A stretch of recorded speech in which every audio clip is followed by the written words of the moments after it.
ရင်ညာချင်းလေးမဆုံးတဲ့တခါပြန်ပြီးခွေခေါ်ရတဲ့အိုးဆွေရင်နှုံးဆက်ခဲ့ပါတယ်ပျော်ရွှင်စွာရဲ့မိသားစုနဲ့အတူတူပြောမယ်နေ့တိုင်းပဲဒီဆိုနေရင်နှုတ်ဆက်ခဲ့ပါတယ်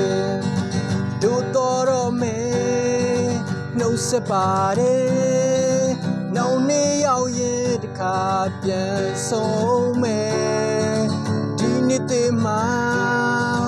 ဝမ်းမြောက်နိုင်စေ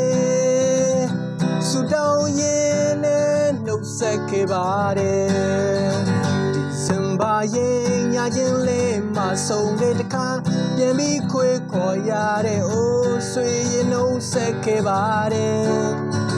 ပျော်ရွှင်စွာရဲ့မိသားစုနဲ့အတူတူပြောမယ်နေ့တိုင်းပဲဆိုနေရင်နှုတ်ဆက်ခဲ့ပါတယ်တို့တော်မယ်နှုတ်ဆက်ပါတယ်နောက်နေ့ရောက်ရင်တခါပြန်ဆုံးမယ်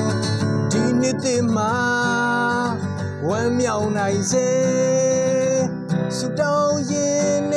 နှုတ်ဆက်ခဲ့ပါတယ်